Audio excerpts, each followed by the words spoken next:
What are we talking about? All right. Well, do you know what? I'm going to just give you this. You recently went on a secret mission, and I've got a music track for you. Okay. What? What is happening?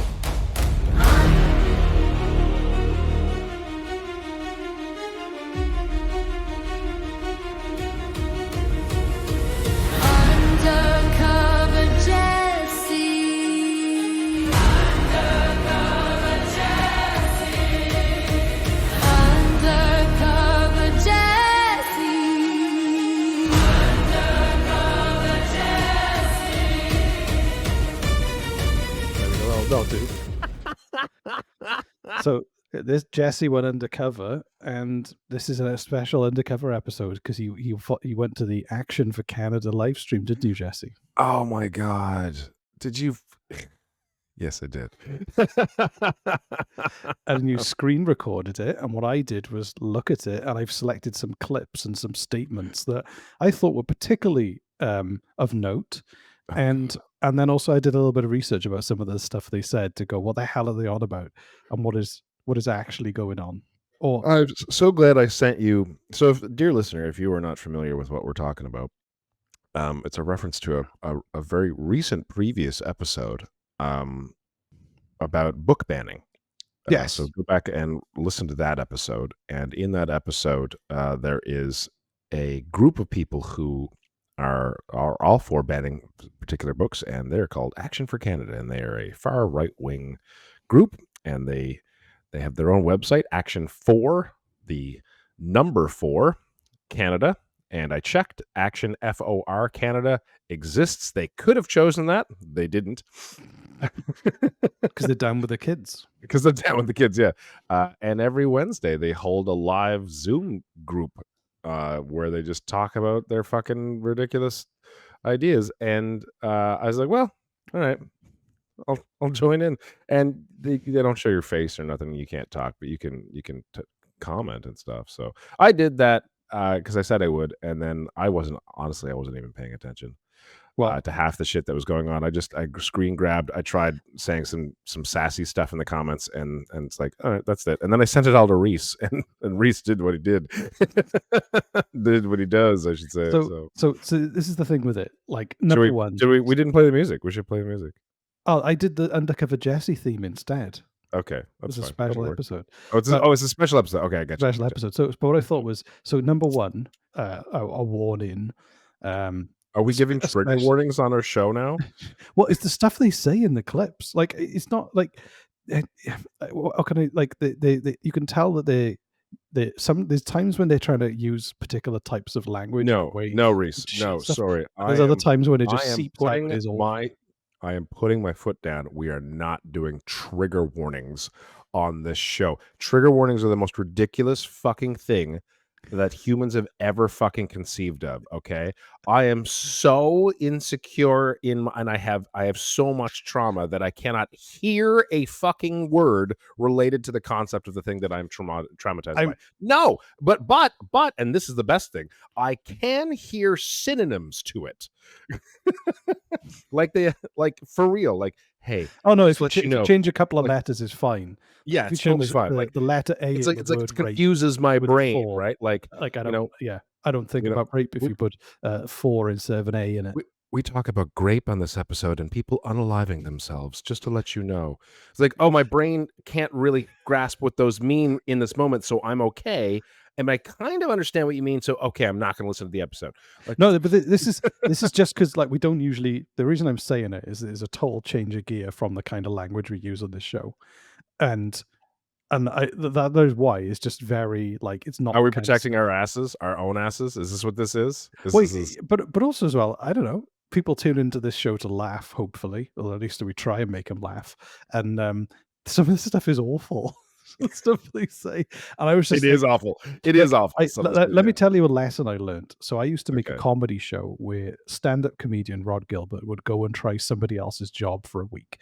Now, you probably don't know who he is, but in the UK, he's like one of the big stand-up acts. It sounds like a really fun show.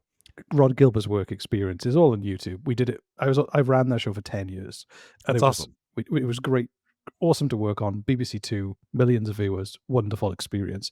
But we did an episode where he was a vet, and he at one point we had the RSP Hold on. When you did an episode where he was a vet a vet? I don't think with like 2 vets- days training. What is a vet? Is someone who's retired from the military? Is that not? No, a veterinary, so like a vet, like working with animals. Oh, a veterinarian. Okay. Veterinarian, sorry. So and halfway through filming, they brought in these 2 dogs that had been rescued by the RSPCA, which is the SPCA. Yeah, it's just they put the word royal in front of it in the UK, so that they get money off the royal family. And Did he have to put them down? we had to put one of the dogs down in the TV show. No. And Oh, the thing, that's and the thing rough. is, it was like 15 minutes of, oh my god, my hand stuck up a cow, and oh, we had to cut the balls off this dog, and like, just zany, comedy antics, and then we put a dog down, Yeah, and that's really then sad. we had to like tonally get back up to fun, zany, a goat's chasing me kind of, and it really upset a lot of people because they were tuning in for one particular thing, and then they were absolutely smacked in the face with something that was, Oh yeah. it was very upsetting, and it taught me a lesson that if you're gonna break from the mode of the thing you normally do with something else, it's kind of like, I wish we put a warning on that TV show going, hey, if you Okay. love dogs or you put a pet down, and you can really relate to this. Like, Okay, I see what you're saying. Right. So like having yeah, seen social media I getcha. explode. No, that within, makes like, sense. Yeah, within it's 2 minutes. so that's more of less of a trigger warning.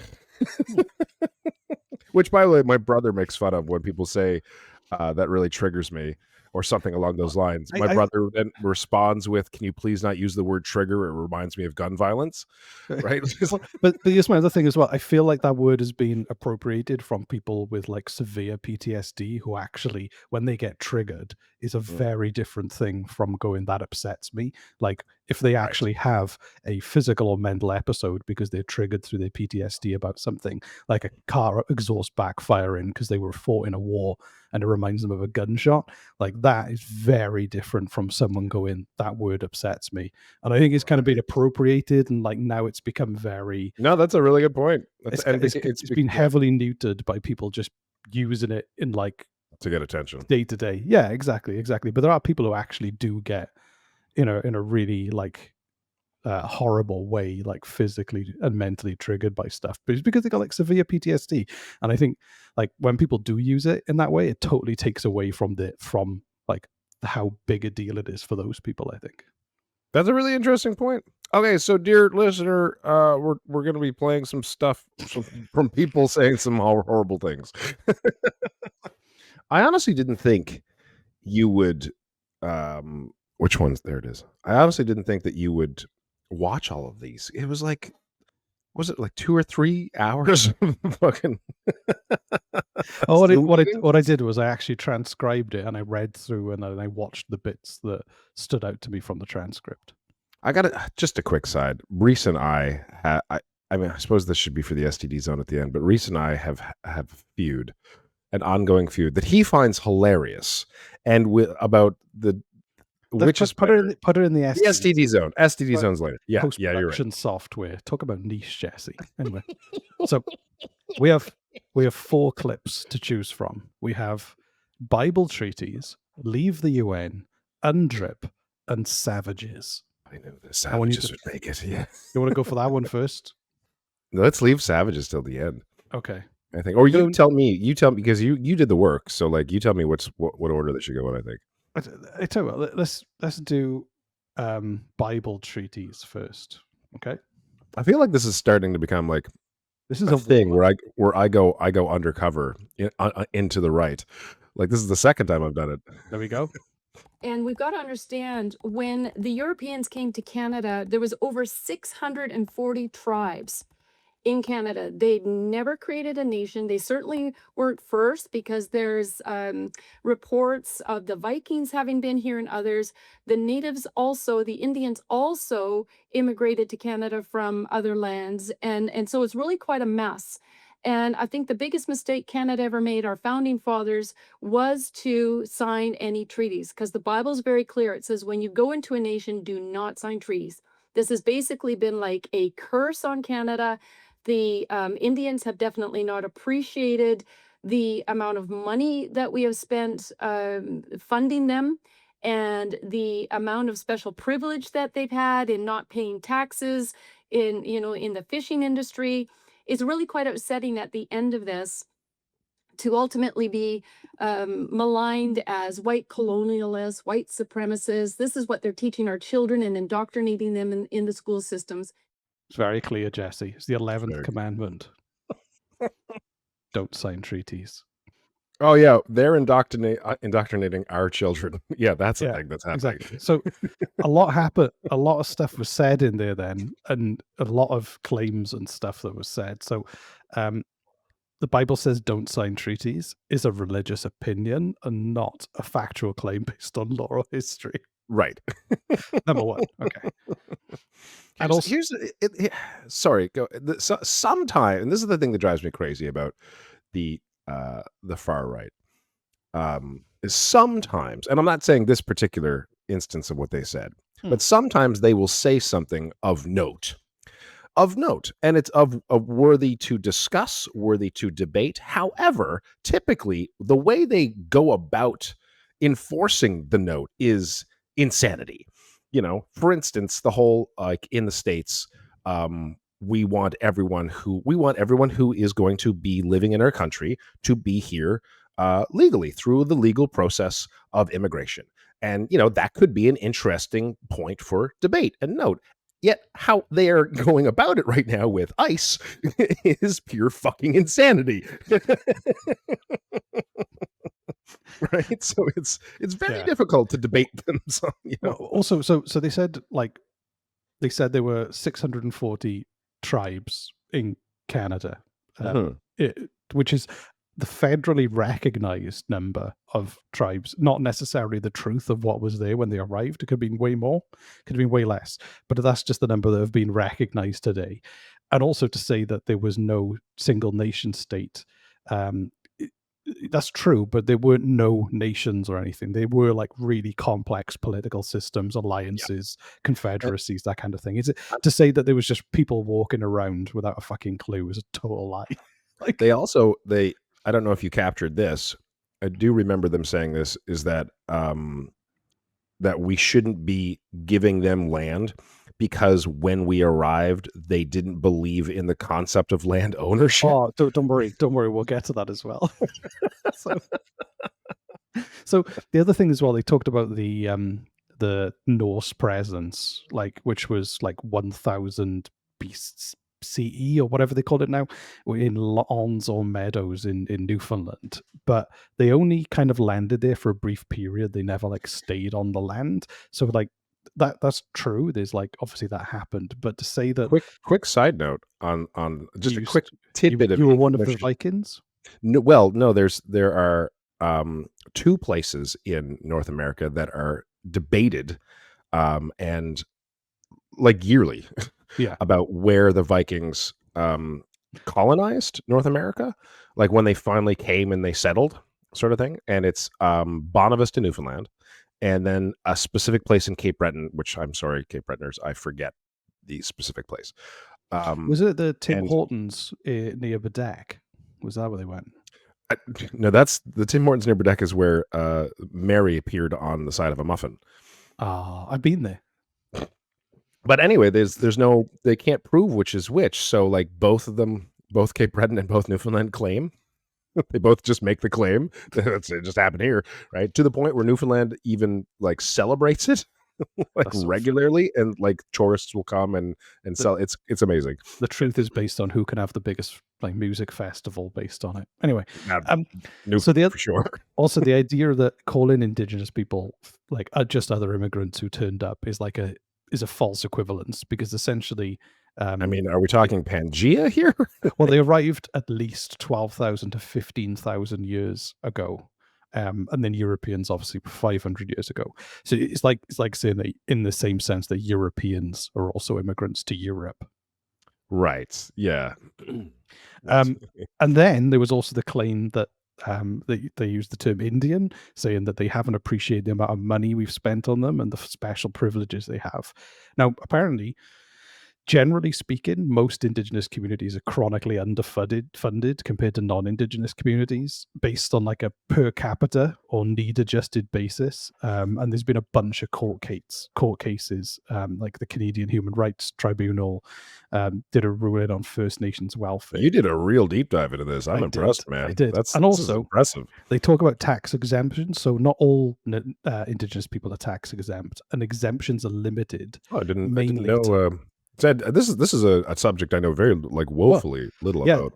They're mainly it's mainly connected to income earned on a reserve, property on a reserve, or goods purchased on a reserve. So they don't like live a tax-free life. It's just in certain contexts they don't pay tax. So Okay. and then there's this little bit that they also added at the end of that clip. Good. If we had come in like the Muslims conquering Christian nations, brutally, forcefully massacring everybody and taking the booty, there would have been nothing left here of Canada. And so basically, just be glad it wasn't the Muslims who colonized North America. It would have been worse. They would have had your booty. Was that me laughing in the background? That was you laughing in the background. No, like, I take real issue with this because, again, that is that kind of like right-wing Christian thing that other religions are more warlike, and that Christianity is like kind of a peaceful religion by comparison. But like every empire, like the Romans, the Persians, the Mongols, the Vikings, the Spanish, the Portuguese, the British, You've done so much, just so much research into this. It's really impressive versus your normal. They all used violence. Like that's part of expansion. So it wasn't like a uniquely Muslim trait. If an empire was invading, like that is how power has operated through most of history. So like the idea of like, you know, the mass violence, displacement, epidemics, like cultural destruction, starvation policies, the residential school, forced removals, like Indigenous populations like tanked catastrophically after kind of Europeans arrived. So like the idea that like this was like a benevolent kind of hostile takeover, and that it would have been different. A benevolent takeover. Yeah, it would have been different under a country which had a different empire with a different religion would have been worse. It's like, I don't know, it's like one of those, it's like Marvel's What If. They're like, oh, what if this happened? Well, we've got no evidence that those things would happen. There's no way they were zombies. So anyway, was that helpful? What do you mean? Oh, what? In I don't what know. way? Just to give a bit of context to the bullshit they spouted. Oh yeah, no, I mean like I was there. I could hear you laughing. It's great. Yeah. I was trying to type in comments. You could hear probably your Jesse typing on the clips as well. Yeah, there's just it was like you can't fight crazy, you just have to out crazy them. And I tried using some of their language that they used later.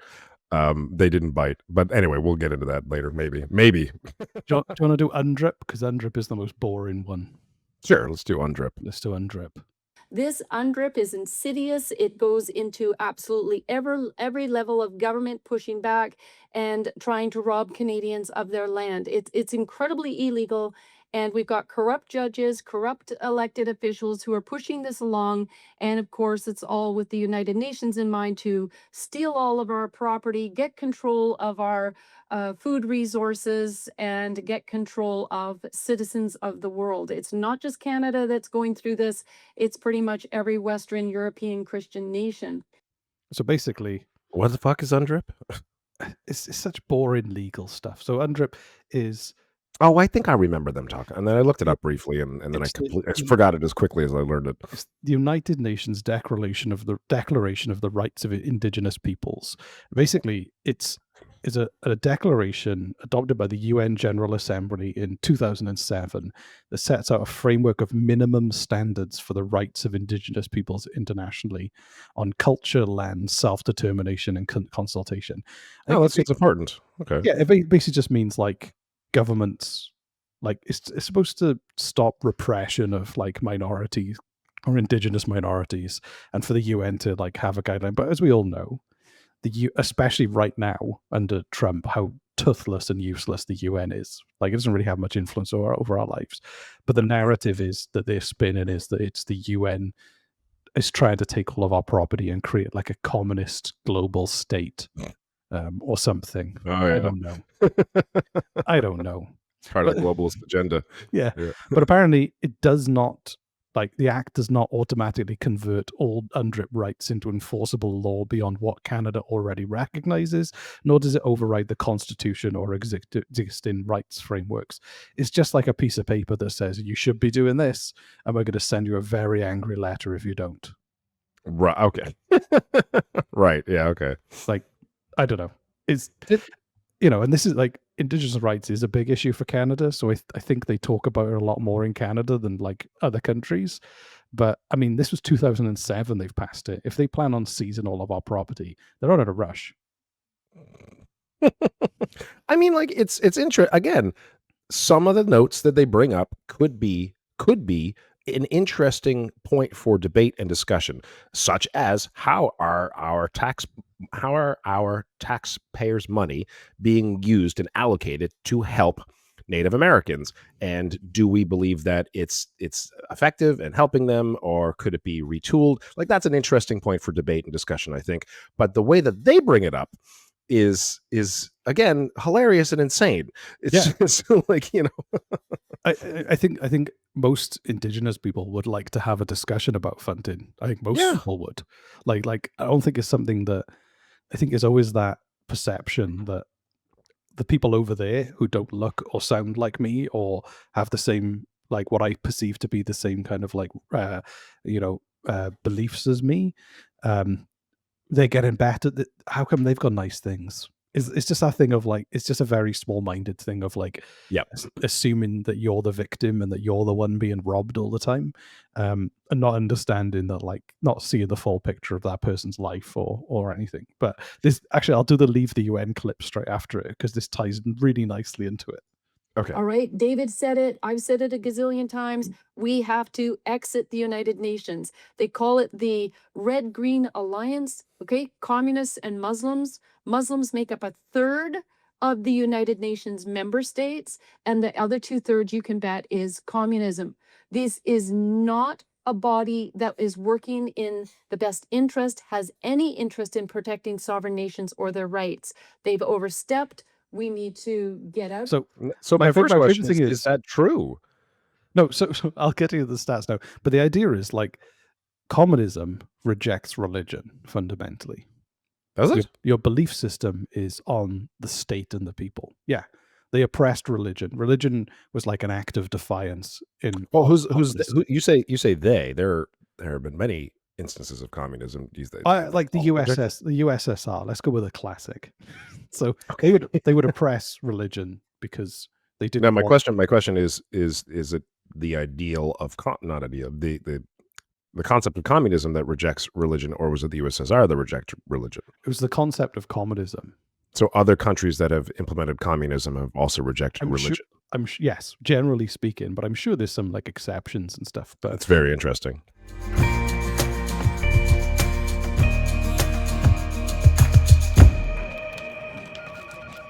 Hey, Jill. Why are you so sad? Jimmy, it's my clothes. A genetically modified raccoon has moved into my closet and claimed dominion over everything. I had to borrow this outfit from a poorly dressed friend. Jill, take a deep breath and look at my clothes. I'm adorned in cool podcast merch, from the coolest podcast Canada has ever birthed. Is that Stephen Harper? Yes, it is. Laying eggs on the dark side of the moon. His spawn shall ravage the earth? How prophetic. I know. Get your ass to tpublic.com/user/Canada is boring, and you too can be the coolest mofo in the room. That's tpublic.com/user/Canada is boring. I am Jill, bringer of death.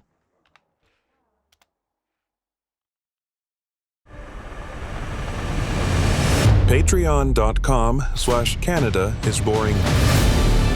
Canada's coolest club. Premium fun, privileged access to secret content, a chat app with the hosts, hours of fun for everyone, the promise of eternal life. Patreon.com/Canada is boring.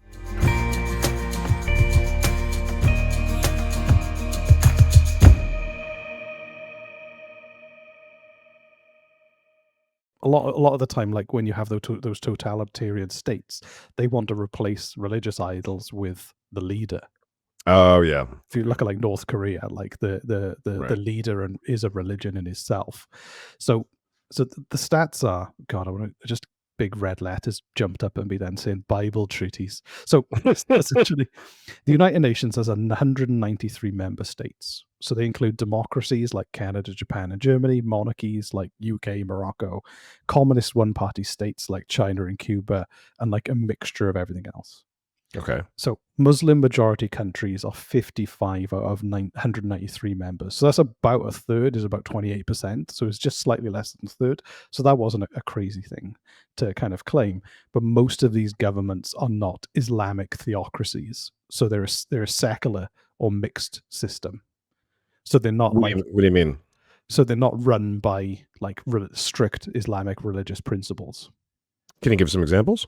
Well, like Canada, the majority of people in Canada are Christian, but it's not run as a Christian state.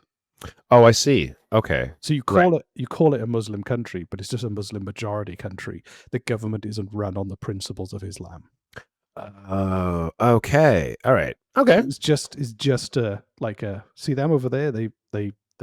It's a Muslim country, so therefore that is the center of all power in that country. It's just like it's just like any other, democracy with dysfunction and good people and everything else that goes on. Okay, cool. All right. Also, she said the other 2/3 are probably communist, but apparently She said something along those lines. Yeah. they're probably all communist, which is I love it.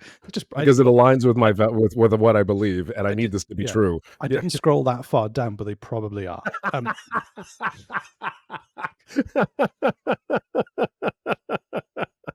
So they're like Such a solid argument. I know. So apparently there are like fewer than 5 countries that are considered one-party communist states, which are China, Cuba, Vietnam, Laos, and North Korea. I'm betting North Korea is not part of the UN. I'm just taking a stab in the dark here. There's a lot of dust on their seat, I imagine. So the other 2/3 are like non-communist democracies or kind of just like mixed regimes and stuff. So they, again, Are any of them socialist countries? Because you have to remember that a lot of people confuse socialism and communism as the same thing. As if most they're European countries that offer like socialized medicine or like universal healthcare, some people communists. Yeah, because the government provides some kind of service. Therefore, Right, I don't think they understand what. That's the thing, is that it's just understanding what communism is and what it does to society and how everything's restructured. This is I was thinking about this the other day about how we see this a lot today, especially today. There's the I must have talked about the triune brain theory before, or how the brain developed in certain stages. The first stage was reptilian, which is instinctual. It's urges and gets the animal, the creature, to act on instinct. I am hungry, I am horny, I am in danger, I need sleep. That's sort of just baseline. All of the above for me right now.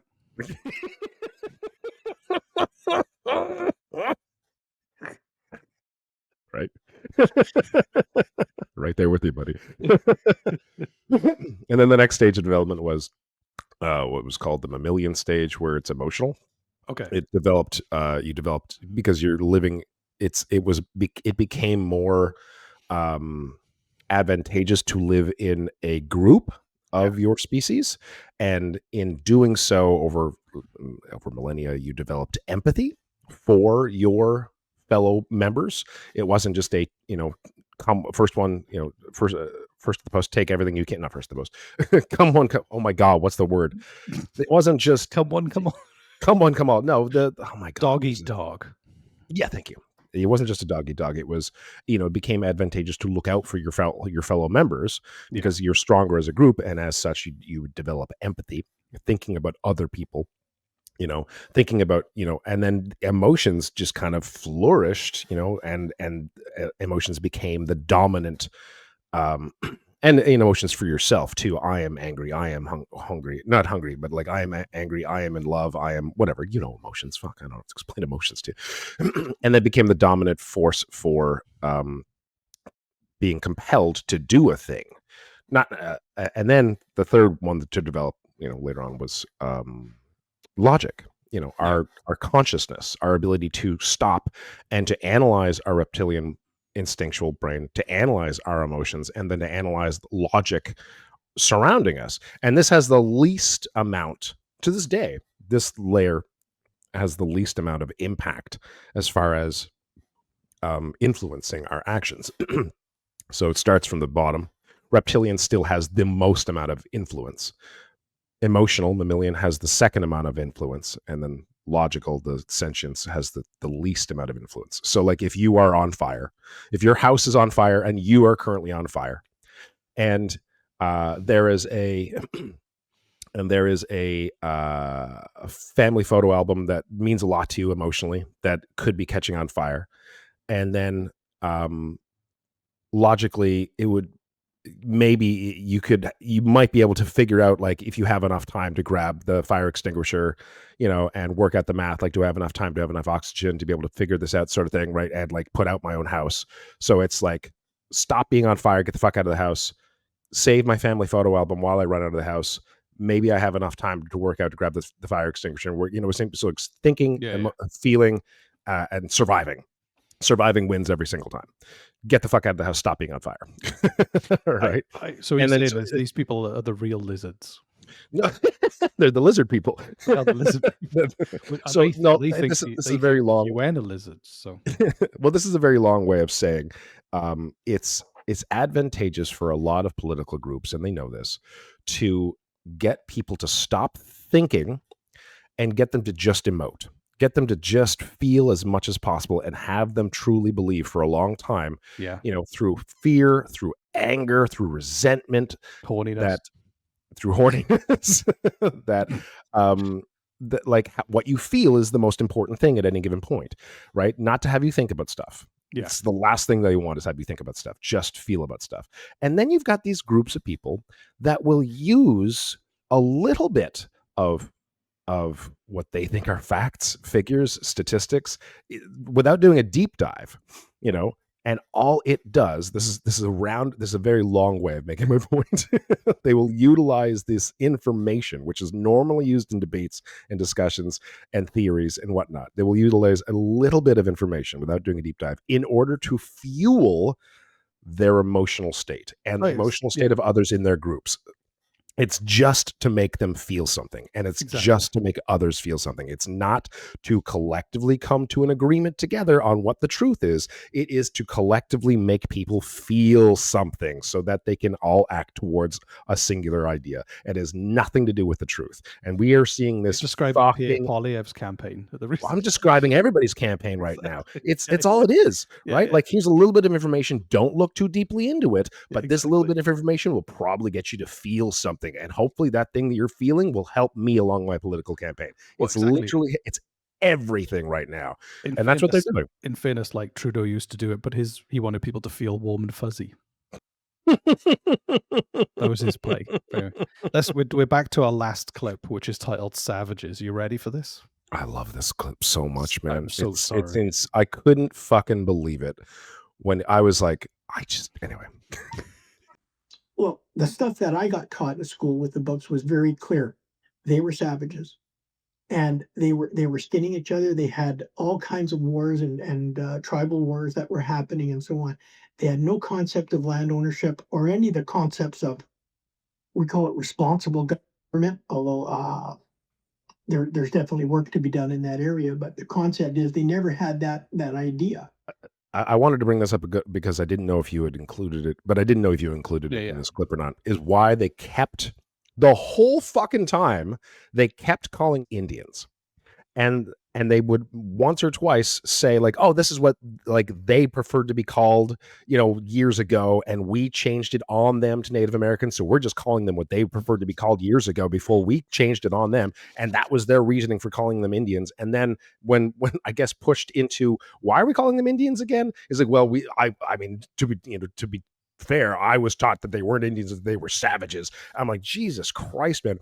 Oh, and I love that you in believe his list, everything you learned at school and nothing changed since then. Yeah. They didn't And update the books. I also love that in his very short list as to why they're savages, the fact that they don't have land ownership as a concept is why it's in that list. Well, neither do communists. Here we go. So this is the thing. They did have concept of land ownership. It was just different. So they had a collective responsibility rather than private property. So it didn't mean no ownership. It meant I didn't know that. That's interesting. It was more like we're collective stewards of the land. And they did have treaties. They did have territories. They did have seasonal use rights to land. And they did have these kind of kinship obligations where, two different kind of bands or tribes would have agreements on land they could both use together. So it wasn't. I love that. So it was different from the idea of private property defined by Europeans, but it wasn't no system. It wasn't like a free for all. It was just different. It was just better. Yeah, exactly. significantly better in every way. And then the bit I really want to get to is the whole idea of they were skinning each other. Okay, because like I watched movies about this, and I watched, as a child, that was taught to me as well. And like, so please, I'm hoping you're about to disprove this. Well, the thing is that like when I looked it up, like it said that like a lot of it is based on misconceptions. Like people would scalp each other, but also Europeans would scalp indigenous people for bounties, essentially. I've heard that. So but that's the thing. I'm sure were people mutilated in war and things like that? Probably, but it wasn't exclusively like indigenous people doing it. So I just got some great examples of things Europeans used to do. Oh, please, Rhys, don't. I know you love gore, man. You're just a gore happy fucking child. Medieval punishments in Europe. Please don't. So don't go into medieval punishments, man. What is wrong with you? Have you heard of flaying? Stop! I can imagine what flaying means. I'm just going to give you context. Is this what the trigger warning at the beginning of the episode was for? Was for this particular section of the episode where you talk about medieval flaying, torture, like just Have you ever heard of drawing and quartering?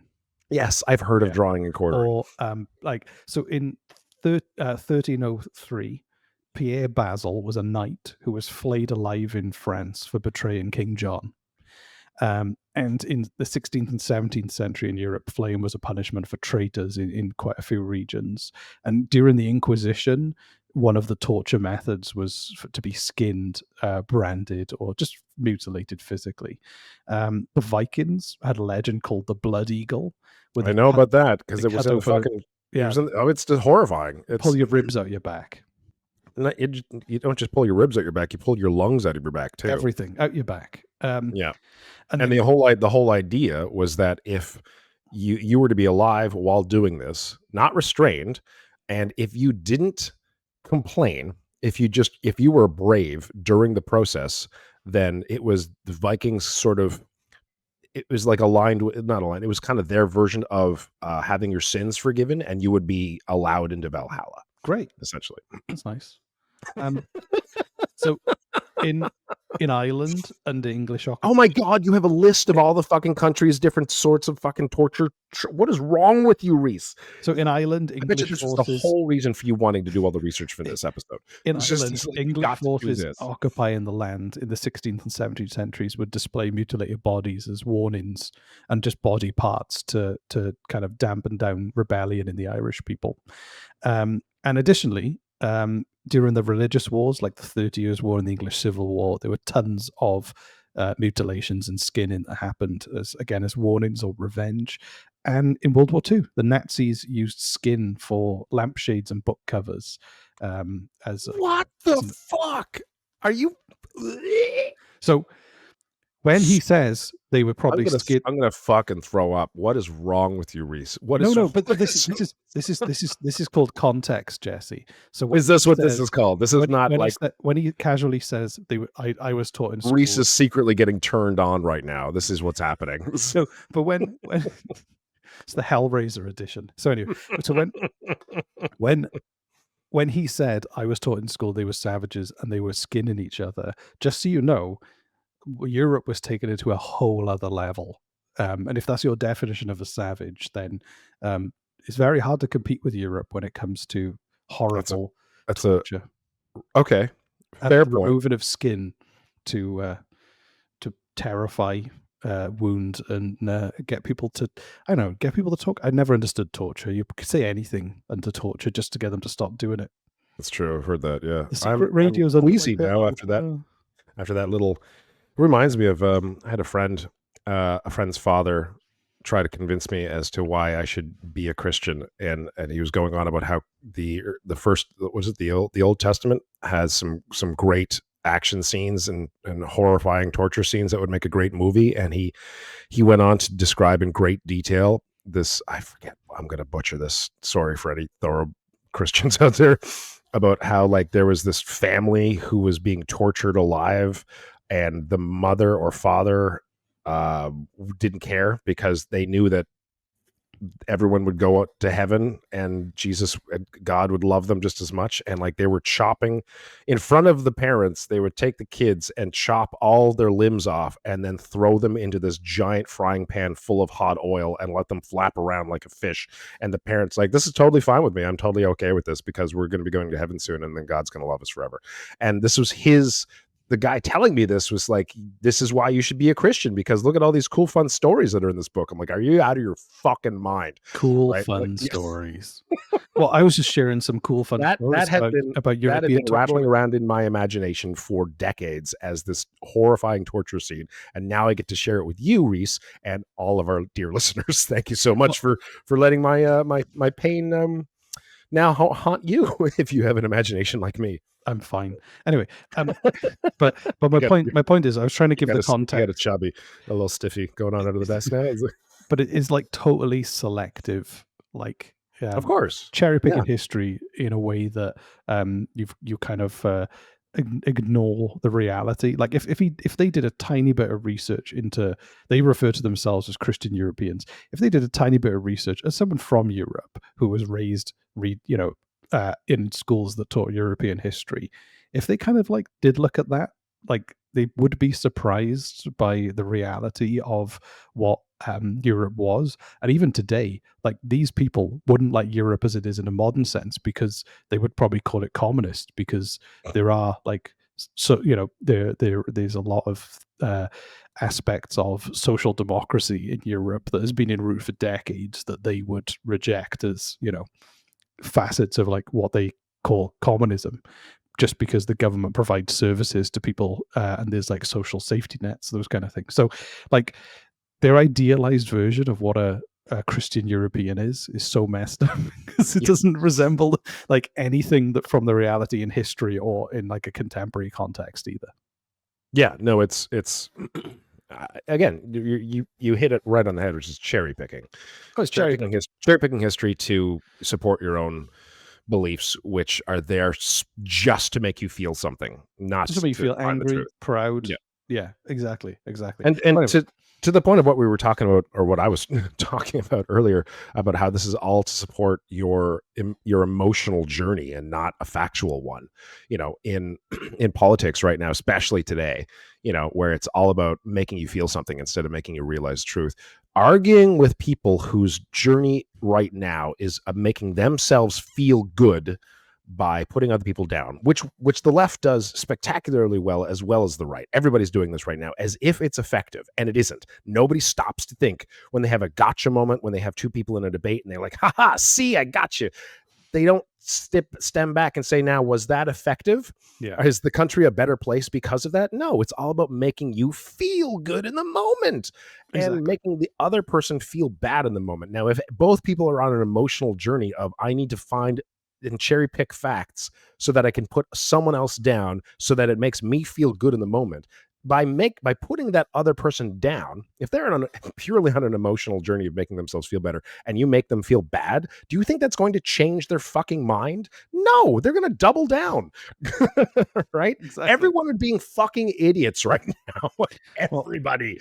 And ultimately, this group has chapters across the whole country, and they are influencing the government in Alberta on education policy. So there you go. We're hoping to peel back the veil a little bit, but then also address some of the stuff they were saying, because it is so hard in this context of like people say things on TikTok and you absorb it, those little cherry pick bits of history. Like people do build that incomplete picture. So that little tiny bit of research I did for those clips, I hope was helpful.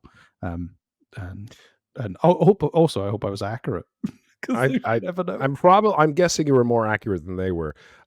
So, dear listener, I'd like to assume that too. If dear listener, if you would like to join Action for Canada's Empower Hour, it's every Wednesday. It's every Wednesday at 4:30 p.m. Pacific Standard Time or 7:30 p.m. Eastern Standard Time. Just go to Action Power Hour for. That was too easy. It was very low-hanging fruit, to be honest. So. Anyway, I hope you've enjoyed this special episode. I'm going to play the rest of your theme tune, Jesse, to take us out. To the STD zone, or are we done? Oh, yeah, STD zone. I like Adobe Premiere Pro. Jesse likes Final Cut Pro. We never agreed, and we've been arguing for 5 years. That was the story. That's it. Okay. It Thanks 15 minutes to explain that. So, bye. Bye, everybody. Undercover Jesse.